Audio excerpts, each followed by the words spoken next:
Good morning. कसे आहात? पढ़ रहे हो ना आयनिक इक्विलिब्रियम? वाचतायत का? नक्की. ओके. तो हम कंटिन्यू करते हैं आयनिक इक्विलिब्रियम के नेक्स्ट पॉइंट. जैसे कि लास्ट लेक्चर में हमने डिस्कस किया था, जहां पे हमने बात की थी कि जो अलग अलग थेरीज है एसिड और बेस के अकॉर्डिंग, उसमें से एक जो बड़ी थ्योरी है जिसपे क्वेश्चन बनते हो, ब्रॉन्स्टेड थ्योरी हमने खत्म की थी और लेविस थ्योरी का स्टार्टिंग किया था.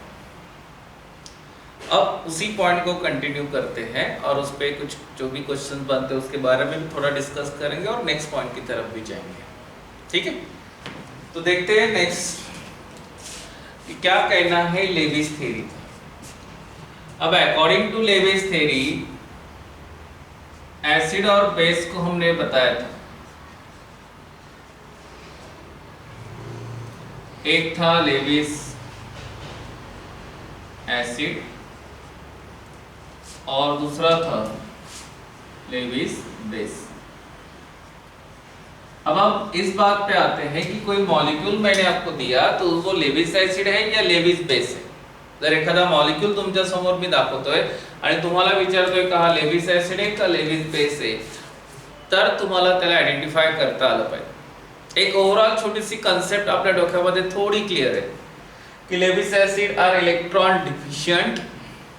दे accept the pair of electron from source of electron. And Lewis base, they are electron rich species, they donate its pair of electron to the other species. अशा प्रकारे Lewis acid आणि base यांच्या basic concept बद्दल आपल्या डोक्यामध्ये concept clear आहे. असे कोणकोणते स्पेसिस राहतील की ज्यांच्यामध्ये इलेक्ट्रॉन डिफिशियन्सी आहे असं आपल्याला कळतं. मग सगळ्यात पहिले त्यांनी म्हटलंय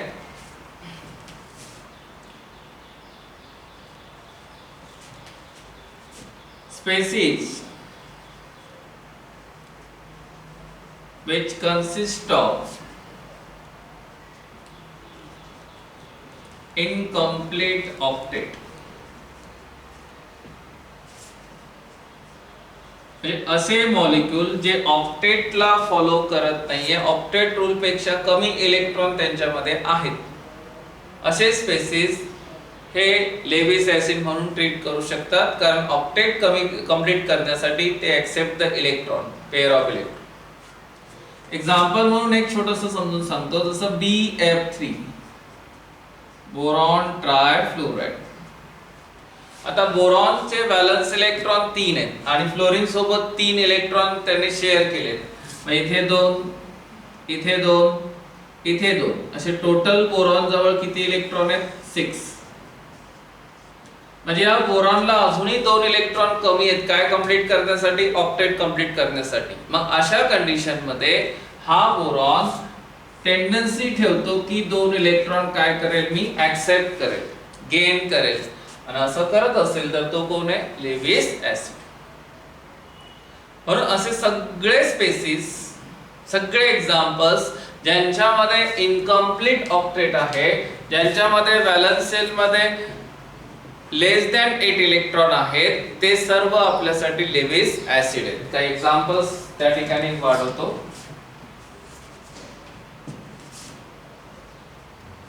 BF3, AlCl3, PbCl2, ZnCl2,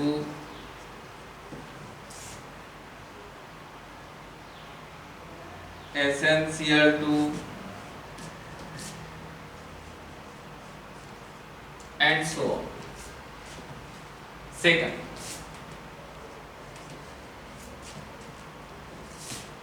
species which consist of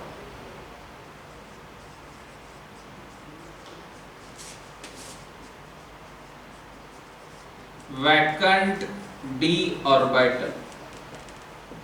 Vacant d orbital.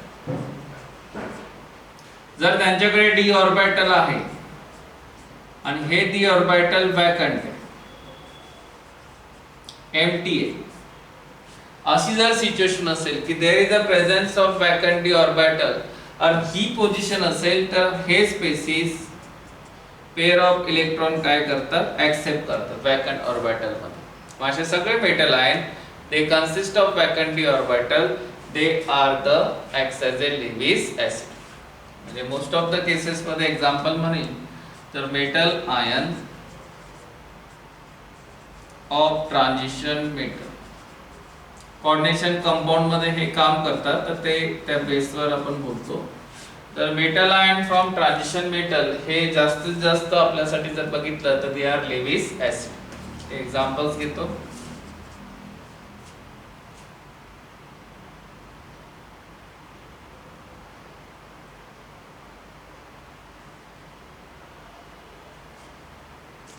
Fe+4 Mn+7 then CO+5 असे वेगवेगळ्या कंडिशन मध्ये इथे वॅकंट ऑर्बिटल राहील. अजून काही गोष्टी अशा आहेत की काही मॉलिक्यूल असतात त्यांचे सेंट्रल ॲटम सुद्धा वॅकंट ऑर्बिटल कंटेनिंग असतात. मग एक्झाम्पल म्हणून घेतो SiF4 SnCl2 SnCl4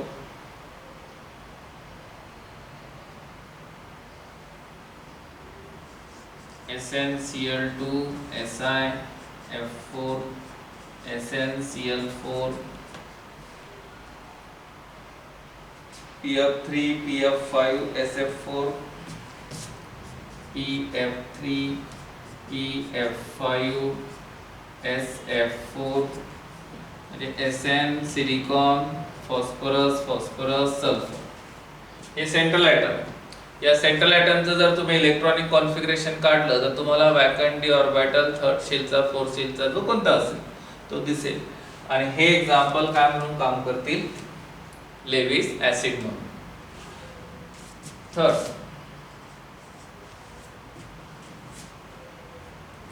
positive charge metal ion. साहजिक आहे जर पॉझिटिव्ह चार्ज आहे मेटलवर तर साहजिक आहे that metal ion should be electron deficient. असे मेटल आयन सुद्धा पेअर ऑफ इलेक्ट्रॉन ऍक्सेप्ट करण्याची टेंडन्सी ठेवतात.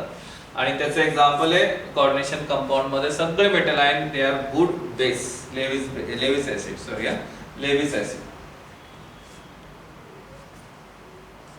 Al+3 Ag+CO+3 Fe+2 Nickel+2 Platinum+4 असे भरपूर आहेत.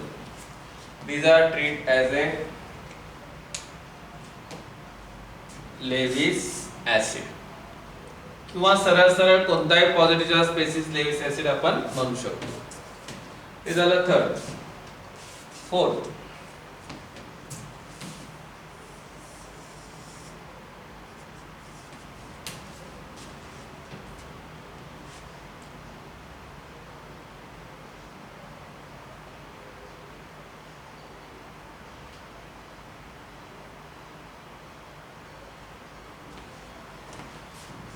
molecule having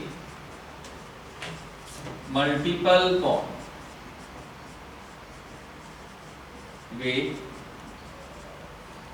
different electronegative atom.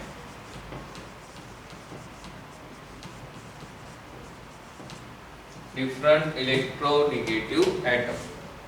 For example, CO2, SO2, SO3. These are the few examples. They are acts as a Lewis acid. म्हणजे multiple bonding सोबत जसं C double bond O double bond O. कार्बनने multiple bond बनवले different electronegative atom सोबत. Same नको, different पाहिजे. असं जर असेल तर या ठिकाणी असणारा हा जो कार्बन असतो हा इलेक्ट्रॉन डिफिशियंट असतो. कारण कार्बन ऑक्सिजन मध्ये मोर इलेक्ट्रोनिगेटिव्ह ऑक्सिजन आहे. Oxygen get partial negative, carbon get partial positive. म्हणजे ती कार्बनची जी काही साइट आहे तिथे इलेक्ट्रॉन डिफिशियन्सी तयार होते. इलेक्ट्रॉन डिफिशियन्सी असणे म्हणजे काय म्हणून ट्रीट होणे, लेविस ऍसिड. म्हणजे oxides of carbon and sulphur why they are act as a Lewis acid, तर त्याचं एक्सप्लेनेशन इथे करतो. Is the fourth property that is related with Lewis acid. मग अशा प्रकारे असे सगळे मॉलिक्युल्स, ज्या मॉलिक्युल्स मध्ये कुठे ना कुठे इलेक्ट्रॉन डिफिशियन्सी रिप्रेझेंट होते, ते सगळे मॉलिक्युल्स काय म्हणून ट्रीट होतात, they are act as a Lewis acid. आणि एवढे एक्झाम्पल सफिशियंट की जे लेविस ऍसिड तुम्हाला एक्झाम्पल आयडेंटिफाय करायला मदत करते. आता लेविस बेस. लेविस बेसच्या बाबतीत आपण ऑलरेडी सांगितले की it is a electron rich species. त्यांच्याजवळ जर इलेक्ट्रॉन असतील, स्पेअर ऑफ इलेक्ट्रॉन असतील, ते डोनेट करतील आणि ते लेविस बेस म्हणून ट्रीट होतील. मग याच्यामध्ये neutral molecule consist of central atom with lone pair of electron.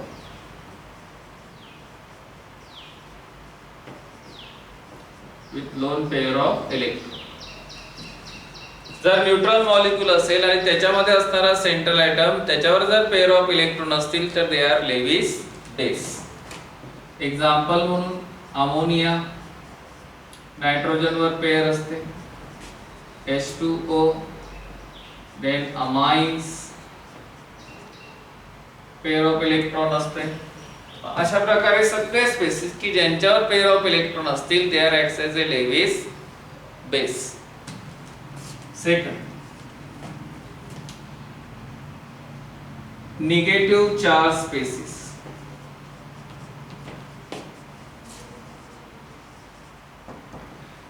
जर त्या स्पेसिस वर निगेटिव्ह चार्ज असेल, जसं positive charge electron deficiency represent करतो, तसा निगेटिव्ह चार्ज हा इलेक्ट्रॉन रिचनेस रिप्रेझेंट करतो. जर इलेक्ट्रॉन जास्त असतील तरच निगेटिव्ह चार्ज डेव्हलप होतो. मग त्या कन्सेप्ट नुसार निगेटिव्ह चार्ज स्पेसिस हे लेविस बेस म्हणून ट्रीट होतात, ज्यामध्ये OH minus, Cn minus, Br minus, जो कोणी असेल मायनस कोणताही चार्ज असो, कोणावरही असो, they are act as a Lewis base.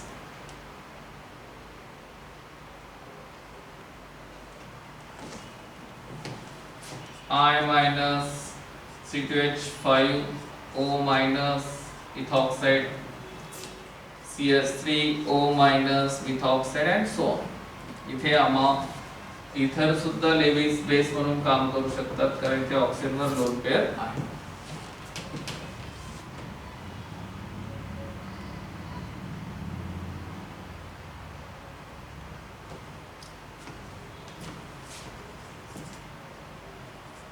Some neutral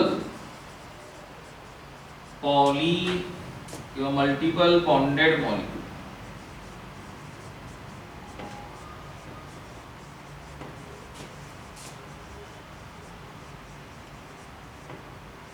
in coordination bond.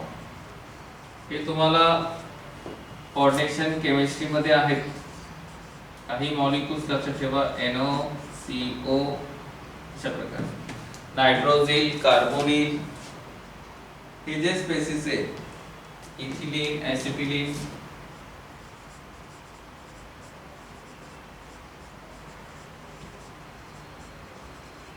म्हणजे इथिन आणि इथाइन, असे काही मल्टिपल बॉन्डेड न्यूट्रल मॉलिक्यूल असतील, NO, CO, इथिलीन, ऍसिटिलीन, ज्यांच्यामध्ये पाय बॉन्डिंग असतं, तर ते पाय बॉन्डिंग स्वतःचा पाय बॉन्ड ब्रेक होऊन ती पेअर ऑफ इलेक्ट्रॉन दिल्या जाते. असे सुद्धा मॉलिक्यूल आपल्यासाठी लेविस बेस आहे. मग लेविस बेस मध्ये 3 कॅटेगरी आहे. थोडंसं मुलांमध्ये कन्फ्युजन होऊ शकतं. हे इकडे आहे बेटा वरती साईड, आणि हा पॉइंट याच्या नंतरचा. तर एखादा मॉलिक्यूल मी तुम्हाला दिला आणि तो मॉलिक्यूल मी विचारला either it is a Lewis acid और लेविस बेस, तर हे पॉइंट्स तुम्हाला मदत करते. जसं लेविस बेसच्या बाबतीत दोनच कंडिशन, एक न्यूट्रल मॉलिक्यूल असतात आणि एक निगेटिव्ह चार्ज असतात. मग neutral molecule lone pair containing, neutral molecule with multiple bond containing, आणि negative charge species, they are all electron rich species and such a species acts as a Lewis base. आणि ज्यांच्यामध्ये vacant orbital आहे, incomplete octet आहे, positive charge आहे, central metal ion हा त्या ठिकाणी multiple bonding with different electronegative and अशी condition असेल तर मग त्या सिच्युएशन मध्ये they are act as a Lewis acid. Okay, नक्की. ओके, कन्फ्युजन होऊ देऊ नका. आता NaCO जर म्हणसाल तर ते आपण बघूया की तुम्ही आता NO आणि CO चं स्ट्रक्चर जर प्रॉपर बॉन्डिंग चेक केलं तर ते पेअर ऑफ इलेक्ट्रॉन दिसतं.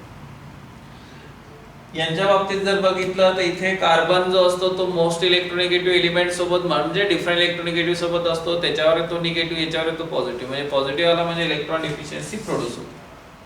बाकी तर सरळ क्लिअर आहे की कशा प्रकारे इलेक्ट्रॉन डिफिशियन्सी आहे, ते are act as a Lewis acid. Okay, तर अशा प्रकारे ही झाली concept of Lewis acid and Lewis base.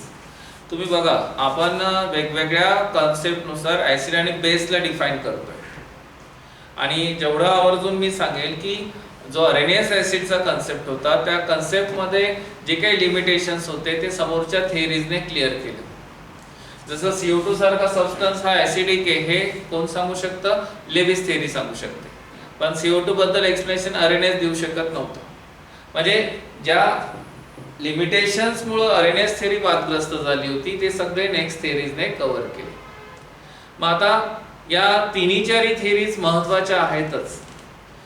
या तिघांमध्ये अरेनियस थिअरी ही स्ट्रेंथ ऑफ ऍसिड साठी खूप इम्पॉर्टंट आहे. Strong acid, weak acid, strong base, weak base हे ओळखण्यासाठी खूप चांगली थिअरी म्हणून ओळखल्या जाते.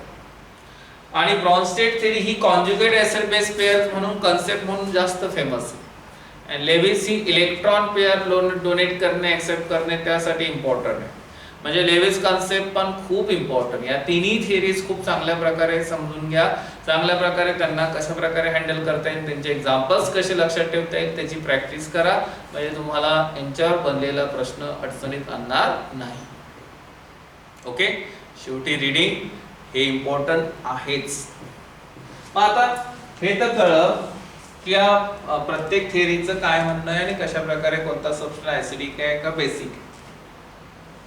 ओके, करू रब मग स्क्रीनशॉट काढून घेतलाय नक्की. चालेल, आता काही गोष्टी कॉमन आहेत त्या तुम्हाला थोड्याशा सांगतो आणि आपण काही MCQs डिस्कस करू लगेच.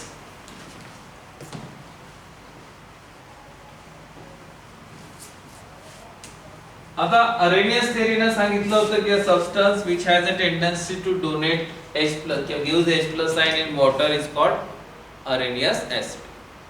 आणि ब्रॉन्स्टेड काय सांगतो, अ substance which has tendency which donate the proton. म्हणजे शेवटी H+ इकडे दिलाय तिकडे दिलाय, म्हणजे म्हणायचं असं आहे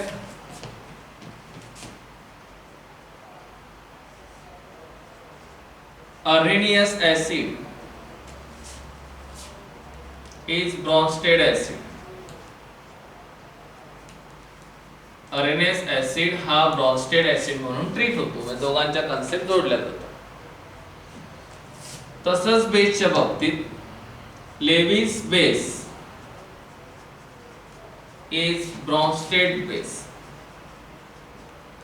Bronsted बेस कसं, तुम्ही म्हटलंय प्रोटॉनला ऍक्सेप्ट करायचंय, प्रोटॉनला ऍक्सेप्ट करायचंय म्हणजे त्या ठिकाणी H+ हा प्रोटॉन आहे, हा ऍक्सेप्ट करायचं म्हणजे ही जी स्पेसिस असते ही इलेक्ट्रॉन रिच असायला हवी, कारण या प्रोटॉन जवळ कोणत्याही प्रकारे इलेक्ट्रॉन शेअर करायला इलेक्ट्रॉनच अवेलेबल नाहीये. मग हे दोन्ही इलेक्ट्रॉन जे बॉन्डिंग मध्ये वापरणार ते एकाच स्पेसिसने वापरले पाहिजे.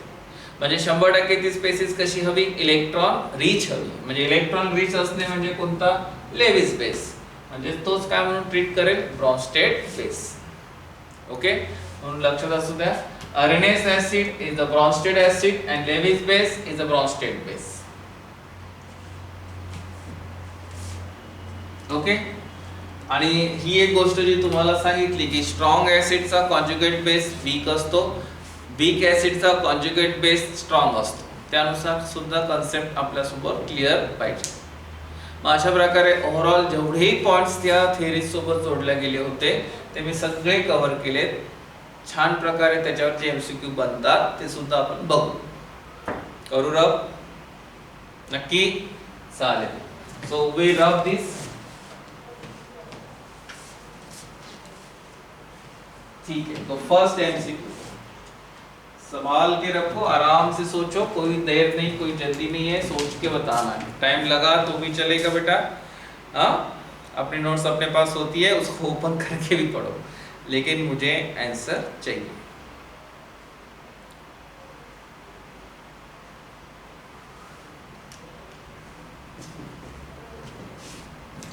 ओके, पहला क्वेश्चन है The following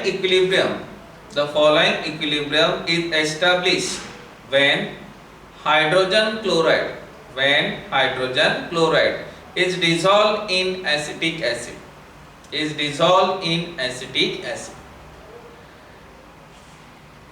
ऍसिडिक ऍसिड मध्ये हायड्रोक्लोरिक ऍसिडला डिसॉल्व केलंय असं त्यांचं म्हणणं आहे, आणि रिएक्शन सुद्धा त्यांनीच दिली आहे, Cl CH3COOH2+. ओके, आणि विचारतायत तुम्हाला what is the set that characterise conjugate acid base pair. Set खाली त्यांनी ऑप्शन मध्ये सेट दिलाय, which set does represent conjugate acid base pair. म्हणजे खाली ज्या पेयर दिलाय त्याच्यामध्ये कॉन्जुगेट ऍसिड बेस पेयर या पर्टिक्युलर रिएक्शन मध्ये कोणती असणार. ठीक आहे, ऑप्शन्स त्या ठिकाणी आहेत, ते मी लिहितो या ठिकाणी, खूप असं अवघड नाहीये. HCl CH3COOH and CH3COOH2+Cl-. B HCl Cl- and CH3COOH CH3COOH2+. दोनच ऑप्शन देतो, बाकी ऑप्शन सुद्धा त्यावरनं कळतात. आता प्रश्न काय आहे ते तर कळलं आपल्याला की कॉन्जुगेट ऍसिड बेस पेअर ओळखायची. काय म्हणणं होतं conjugate acid base पेअरचं?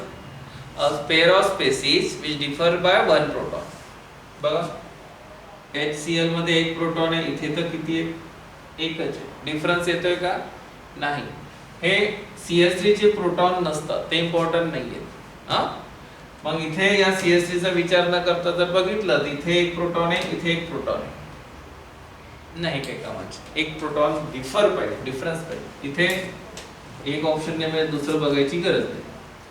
HCl Cl- बघा, HCl म्हणजे एक प्रोटॉन आहे, इथे काहीच नाहीये, म्हणजे डिफरन्स आला एका प्रोटॉनचा. Cl तर कॉमन आहे. CH3COOH CH3COOH2, इथे हा एक एक प्रोटॉन होता, इथे दोन झाले, म्हणजे इथे एका प्रोटॉनचा डिफरन्स आला. मग पॉइंट असा आहे माझा की खालच्या म्हणजे सेकंड ऑप्शन मध्ये इथे दोन्ही पेअर मध्ये एक एक प्रोटॉनचा डिफरन्स आहे. असं असेल तर this is the answer, that is conjugate acid base pair. ठीक आहे. आता हा सबस्टन्स ओळखीचा आहे तुमच्या, ऍसिडिक ऍसिड म्हणतात तुम्ही त्याला. या ऍसिड मधला हा कार्बन सोबत जो हायड्रोजन असतो तो प्रोटॉन म्हणून वागू शकत नाही, तो वेगळा होत नाही. Hydrocarbons never release H+. पण हा COH ग्रुपचा H निघतो, म्हणून त्यालाच प्रोटॉन ट्रीट करायचं. दुसरा प्रश्न समजा असता असा की in this species which substance acts as a acid. खाली जर या मध्ये मी बघितलं तर ब्रॉन्स्टेड ऍसिड म्हणून कोण काम करते, ब्रॉन्स्टेड बेस म्हणून कोण काम करते, असा प्रश्न माझा आला. बघू आपण. इथे HCl gives Cl-, हा दिस इज, इथे एक प्रोटॉन आहे, इथे नाहीये, म्हणजे हा झाला तुमचा ऍसिड, म्हणजे 100% हा बेस आहे. ऍसिडचा हा बनत असतो बेस, 100% हा कोण आहे? ऍसिड. मग हा एक ऍसिड आहे आणि हा दुसरा ऍसिड आहे. So amino acid 2 HCl and CH3COOH2+, base CH3COOH Cl-. तर अशा प्रकारे तुम्हाला ऍसिड बेस ओळखता आले पाहिजे. ठीक आहे. म्हणजे एक ओळखला की दुसरा ऑटोमॅटिक समजतो. समजा आता हा ऍसिड आहे तर त्याचा ऍडजस्टंट बेस असणार, हा बेस आहे तर त्याच्या ऍडजस्टंट ऍसिड असणार. लगेच त्या ठिकाणी पेअर्स लगेच बनवायच्या, लगेच त्यानुसार आन्सर सांगायचे. जमतील बेटा? नक्की. हा, कॉन्जुगेट ऍसिड बेस कन्सेप्ट तुमची जर परफेक्ट असेल, तुम्ही व्यवस्थित रीड केली असेल तर तुम्हाला हे जे काही सांगितलं मी ते कळतं, काही असं विशेष अवघड नाही. तर रब करू. याच्यावर आपण ऍक्च्युअली 2 क्वेश्चन बनवले, त्याच्यानुसार तुम्ही विचार केला. दुसरा क्वेश्चन बघतोय आपण.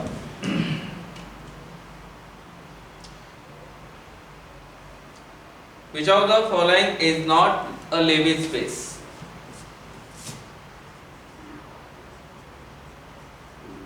Which of the following is not Lewis base? खाली त्यांनी काही एक्झाम्पल्स दिलेत ABCD असे 4 ऑप्शन मध्ये, तर त्याच्यामध्ये लेविस बेस नाही असं ओळखायचं नाही. हा, पहिला ऑप्शन आहे Ag+, दुसरा ऑप्शन आहे H2O, तिसरा ऑप्शन आहे Cn-, लास्ट ऑप्शन आहे NaC. आता ही गोष्ट कधीच नका विसरू बेटा की कोण असतो लेविस बेस. एक तर पेअर ऑफ इलेक्ट्रॉन पाहिजेत, नाहीतर निगेटिव्ह चार्ज पाहिजे. मग आपल्याला ते ओळखता आलं पाहिजे. आता इथे H2 मध्ये ऑक्सिजन वर पेअर ऑफ इलेक्ट्रॉन असतात, Cn- निगेटिव्ह आहे त्यामुळे तो लेविस बेस आहे. आणि NH3 मध्ये नायट्रोजन वर पेअर ऑफ इलेक्ट्रॉन असतात. एवढं नॉलेज आपल्याकडे असणं आवश्यक.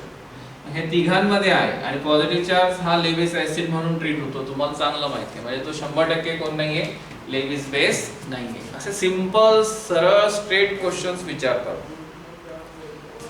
Next,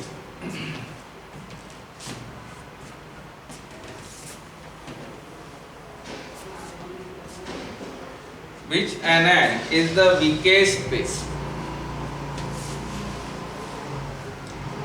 Which anion is the weakest base?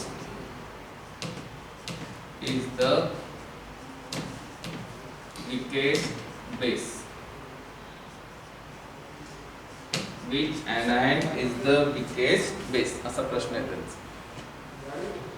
Options दिलेत त्यांनी. C2H5O-, NO3-, F-, Cl3COO-. ठीक. बघा बेटा, विकेस्ट बेस विचारलाय. जर विकेस्ट बेस पाहिजे असेल तुम्हाला तर इकडे पाहिजे स्ट्रॉंग ऍसिड, कारण strong acid gives weakest base. Strong acid gives weakest base. आता strong acid gives weakest base हे तर कळलं. मग स्ट्रॉंग ऍसिड कसा ओळखायचा? तर या सगळ्यांमध्ये प्रोटॉन दिल्यानंतर बेस बनणार असतो. या सगळ्यांमध्ये एक एक हायड्रोजन वाढवा, म्हणजे तुम्हाला तो कंपाऊंड एक्झॅक्ट कोणता आहे ते लक्षात येईल. ओके. हा आहे तुमचा इथेनॉल, हा आहे तुमचा नायट्रिक ऍसिड, हा आहे तुमचा HF, हा आहे तुमचा ऍसिडिक ऍसिड. मग या सगळ्या सबस्टन्स मध्ये एक एक प्रोटॉन आहे, तो दिल्यानंतर तिकडे तो विकेस्ट बेस म्हणून ट्रीट होईल. मग यांच्यामध्ये सगळ्यात जास्त स्ट्रॉंग ऍसिड कोण आहे याचं नॉलेज तुमच्याकडे पाहिजे. माहिती तुम्हाला बिलीज दिली आहे लिहून. HNO3 is the strongest acid आणि त्याचा मिळणारा जो बेस राहील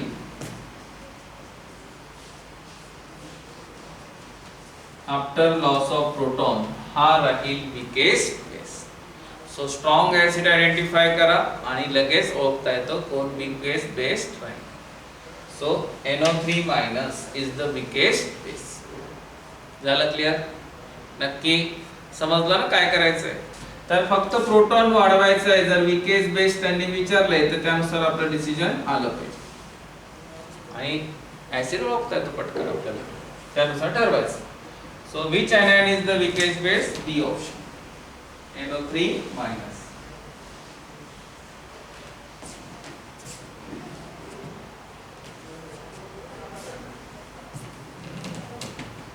नेक्स्ट क्वेश्चन आहे which of the following is the strongest base.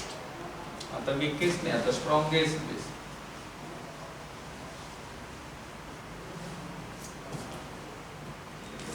पहिला ऑप्शन आहे NH2 माइनस, दूसरा ऑप्शन है OH माइनस, तीसरा ऑप्शन है O minus 2 end last option है S minus 2. Strongest base. The strongest base पाहिजे असेल तुम्हाला अमॉंग द फॉलोइंग, तर त्यासाठी वीक ऍसिड असणं मस्ट आहे. काय असणं मस्ट आहे? Weak acid. वीक ऍसिड असेल तर त्याचा बेस कसा मिळेल? स्ट्रॉंगेस्ट. बरोबर.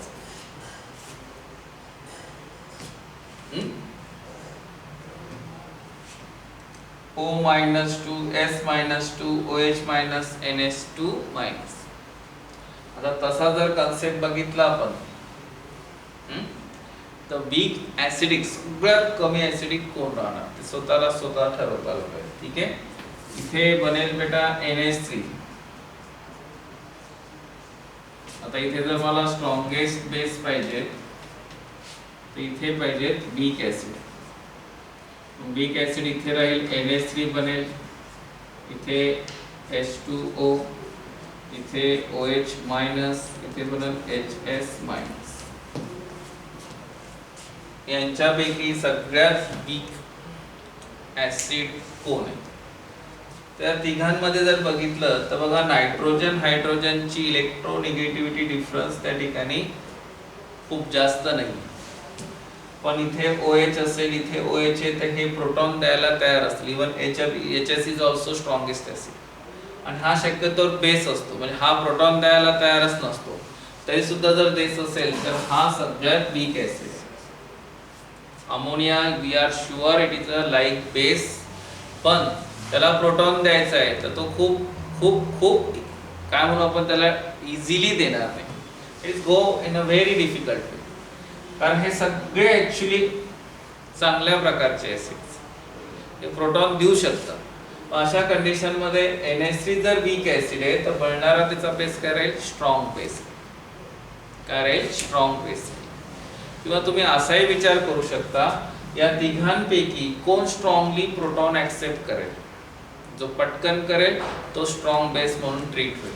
तुम्हाला माहिती आहे अमोनिया जो NH3 ग्रुप आहे अमोनिया तो बेसिक आहे, मग त्यासाठी तो प्रोटॉन ऍक्सेप्ट करण्याची टेंडन्सी सुद्धा जास्त ठेवतो. तुम्ही कसाही विचार करा, शेवटी आन्सर तुमचा आलं पाहिजे स्ट्रॉंग बेस. ठीक आहे. सो आन्सर होतं त्याचं A.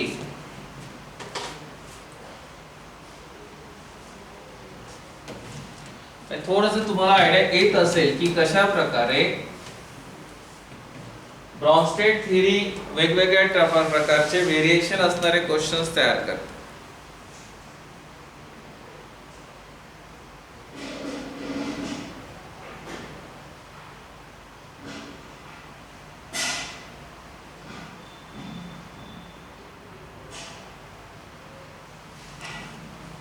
Which of the following? Next question है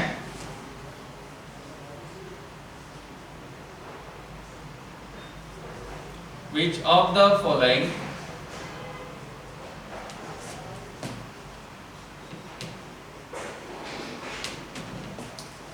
not acts as a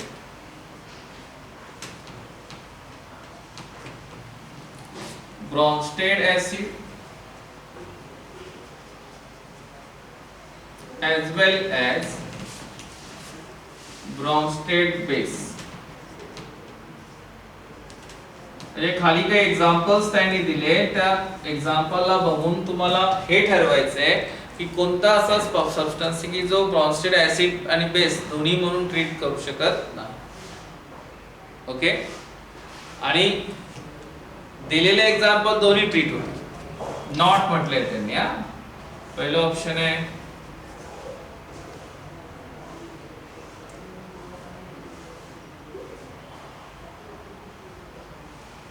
OH minus, दुसरं ऑप्शन आहे Na2CO3, तिसरं ऑप्शन आहे HCO3 मायनस आणि लास्ट ऑप्शन आहे NaCO. असे 4 ऑप्शन आहेत. मग असा कोणता सबस्टन्स आहे की जो ना ब्रॉन्स्टेड ऍसिड आहे ब्रॉन्स्टेड बेस आहे, नॉट ऍक्ट्स ऍज दोन्ही म्हणून काम करणार नाही. आता OH मायनस तुम्हाला आठवत असेल मी म्हटलं होतं की ब्रॉन्स्टेड ऍसिड ऍज वेल एज ब्रॉन्स्टेड बेस म्हणून जर एखाद्याला काम करायचं असेल तर त्याच्याजवळ प्रोटॉन हवा. दुसरी गोष्ट निगेटिव्ह चार्ज किंवा लोन पेअर असावी तरच तो काय म्हणून काम करेल, ब्रॉन्स्टेड ऍसिड ऍज वेल एज ब्रॉन्स्टेड बेस. मग प्रोटॉन इथे नाहीये, बाकी सगळ्यांमध्ये H आहे म्हणजे प्रोटॉन आहे.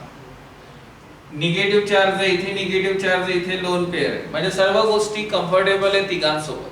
म्हणजे हे तिन्ही सबस्टन्स ब्रॉन्स्टेड ऍसिड ऍज वेल एज ब्रॉन्स्टेड बेस असं ड्वेल नेचर दाखवू शकतात. एम्फोटेरिक सबस्टन्स आपण म्हणतो त्यांना. पण हा प्रोटॉन कंटेनिंगच नाहीये. अशा कंडिशन मध्ये हा सबस्टन्स ब्रॉन्स्टेड ऍसिड म्हणून ट्रीट होऊ शकत नाही. आन्सर कोणतं होतं? बी. कोणता आन्सर होता? बी. नॉट विचारलंय ना, मग त्यानुसार आन्सर कोणतं मॅच होतंय? बी. जो ब्रॉन्स्टेड ऍसिड ऍज वेल एज ब्रॉन्स्टेड बेस म्हणून काम करणार नाही.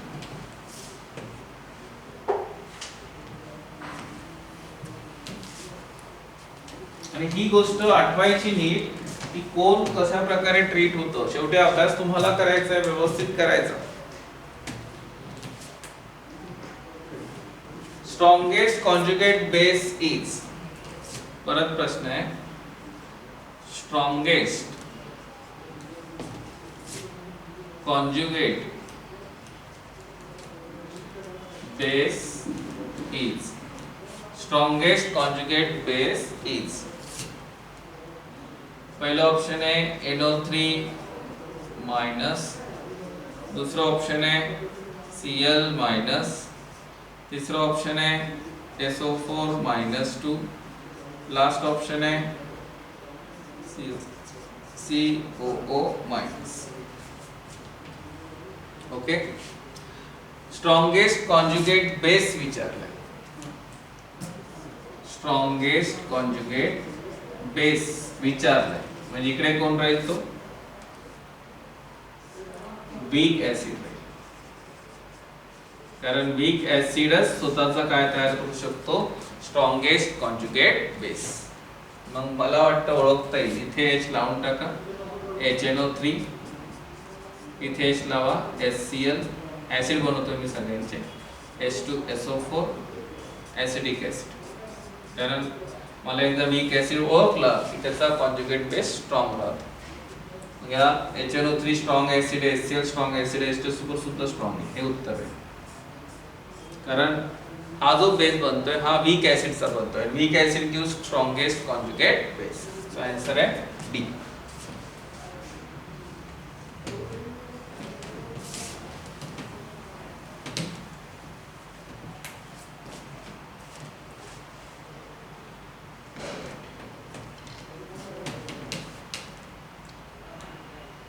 Conjugate acid of NH2 minus is.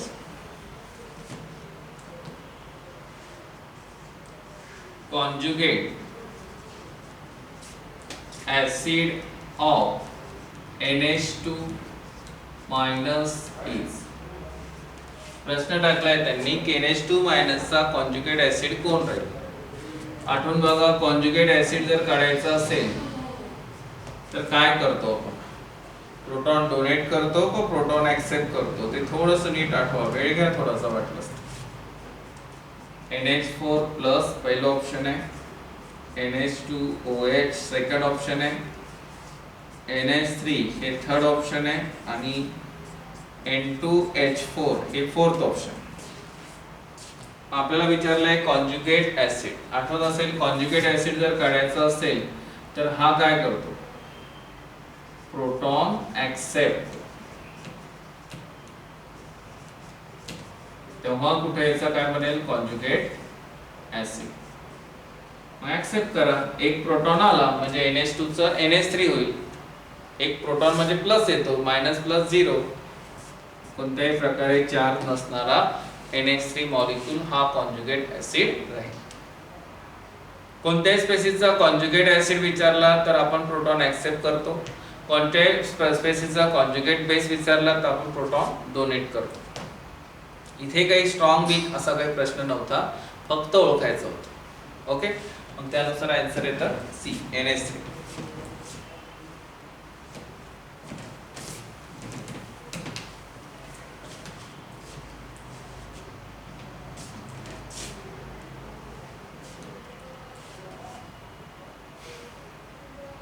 हा प्रश्न आहे की अ spaces acting as A both Brønsted acid as well as Brønsted base. जमेल, ओळखता येईल नक्की. काय बघणार? निगेटिव्ह चार्ज आहे का नाही ते बघणार, प्रोटॉन आहे का नाही ते बघणार. असेल तर आपला आन्सर बरोबर.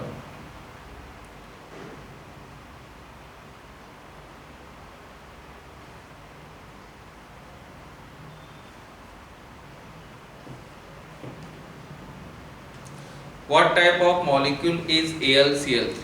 हा AlCl3 मॉलिक्यूल कोणत्या टाइपचा आहे असा त्यांचा प्रश्न आहे. थोडा वेगळा टाइप आहे. हा ब्रॉन्स्टेड ऍसिड आहे का?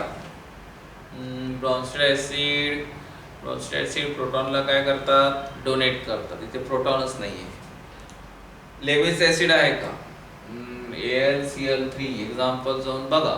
ओके, इनकम्प्लीट ऑक्टेट वाला एक्झाम्पल, म्हणजे हा लेविस ऍसिड आहे. Lewis acid. AlCl3 हे बेस्ट एक्झाम्पल आहे इनकम्प्लीट ऑक्टेट्स. कारण ॲल्युमिनियमचे व्हॅलन्स सेल मध्ये 3च इलेक्ट्रॉन आहे. It is from boron family, म्हणजे याचे स्वतःचे 3 इलेक्ट्रॉन आणि क्लोरीनचे 3 इलेक्ट्रॉन असे टोटल 6 इलेक्ट्रॉन ॲल्युमिनियमच्या व्हॅलन्स सेल मध्ये आहेत.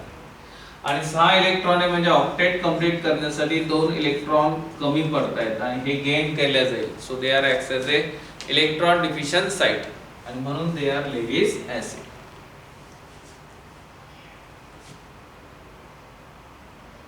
नंतर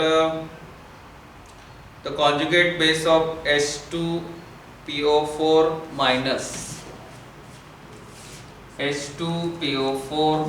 चा कॉन्जुगेट बेस विचारलाय. काय करावं लागेल? कॉन्जुगेट बेस विचारला तर प्रोटॉन डोनेट करावं लागेल. कॉन्जुगेट ऍसिड विचारला असता तर प्रोटॉन ऍक्सेप्ट करावा लागला असता. डोनेट करा. एक प्रोटॉन गेला, HPO4 मायनस ऑलरेडी एक प्रोटॉन, आता अजून एक गेला, 2 प्रोटॉन गेला म्हणजे अजून एक प्रोटॉन गेल्यामुळे अजून एक निगेटिव्ह चार्ज वाढला. So it is a -2. So proton गेला म्हणजे ऍक्च्युअली त्याच्यामधनं H+ कमी होतो आणि एक H+ कमी झाला म्हणजे एक निगेटिव्ह वाढतो. So it is a HPO4 -2. This is the conjugate base. जसं प्रोटॉन ऍक्सेप्ट केल्यामुळे निगेटिव्ह चार्ज कमी होतो तसं प्रोटॉन दिल्यामुळे निगेटिव्ह चार्ज वाढतो. कॉन्जुगेट ऍसिड बेस पेअर विचारली काही एक्झाम्पल मध्ये आणि अजून काही विशेष नाही.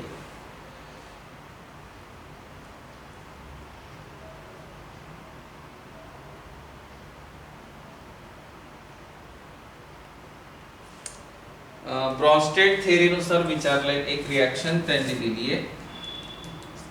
NH3 plus H2O equilibrium state, NH4 plus OH minus.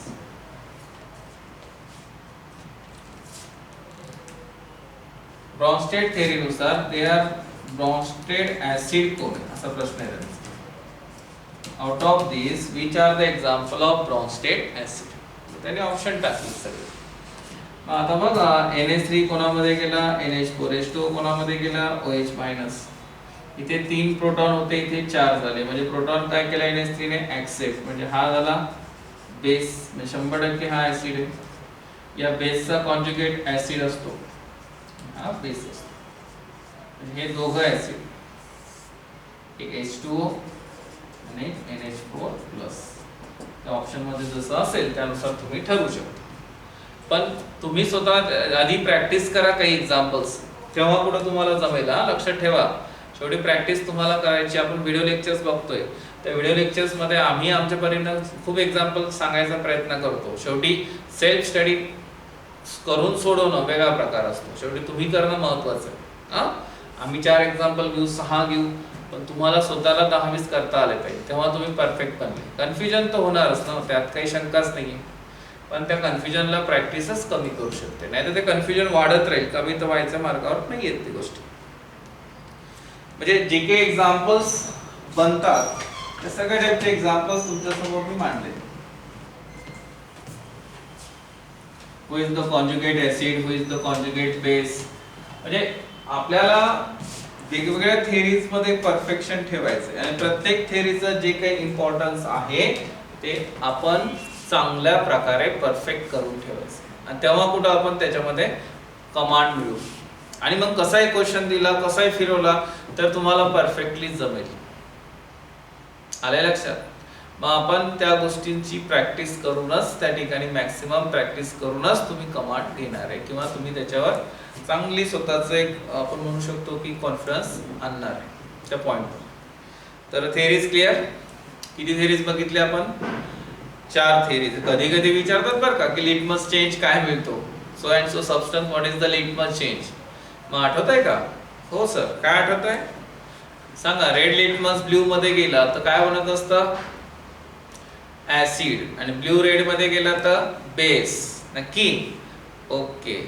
जर एखादा सबस्टन्स मेटल सोबत रिॲक्ट होतो आणि लिबरेट करतो हायड्रोजन गॅसला, तर तो सबस्टन्स काय असतो? ऍसिड. काय असतो तो? ऍसिड. ओके. प्रोटॉन डोनर कोण? ऍसिड. प्रोटॉन ऍक्सेप्टर कोण? बेस. म्हणजे असे छोटे छोटे डेफिनेशन्स मुळेच हा पूर्ण पार्ट बनतो, आणि त्यासाठी तुम्हाला या डेफिनेशन त्याच्याशी रिलेटेड असणारे एक्झाम्पल्स कमांड ठेवावी लागेल, एक्झाम्पल्स काही लर्न सुद्धा करावे लागतील, मग तेव्हा कुठं तुम्हाला या गोष्टी यायला लागतील. So we finish here Arrhenius, Bronsted, Lewis, old theory of acid and base. We also finish amphoteric nature of substance. We also finish conjugate acid base pair. We also study the different examples of Lewis acid and Lewis base. And we also classify the acids according to Arrhenius theory, strong or weak base, as a strong base, weak base. And if you know all these things, you are ready to study the ionic equilibrium. हे जर सगळं येत आहे तुम्हाला तर तुम्ही 100% ionic equilibrium समोर perfect करणार. ओके. तर उद्यापासून याच ऍसिड बेस सबस्टन्सच्या बेसवर आपल्याला वेगवेगळ्या कन्सेप्ट स्टडी करायचे आहेत ज्या ऍसिड आणि बेस सोबत आहेत. तर उद्यापासून आपण स्टार्ट करणार आहे Ostwald dilution law, degree of dissociation, इक्विलिब्रियमचा पर्टिक्युलर पार्ट येतो. तर उद्या ओस्टवॉल्ड डायल्यूशन लॉ आपण स्टडी करू. मग आता उद्यापासून न्यूमेरिकल्स पण सुरू होतील. इथपर्यंत थेरी पार्ट होता, आता न्यूमेरिकल्स पार्ट सुरू होतो. खूप सोपे आहेत, छोटे छोटे न्यूमेरिकल्स आहेत. फक्त ऍसिड बेस आले पाहिजे, त्याच्यात मी काहीच नाही करू शकत. जर तुम्हाला strong acid, weak acid, strong base, weak base समजतच नाहीये तर मग समोर टॉपिक मध्ये खूप त्रास होईल. तेवढं फक्त तुम्ही करा, बाकी समोरचं मी परफेक्ट करून घेईन. चालेल? ठीक आहे. Bye, see you.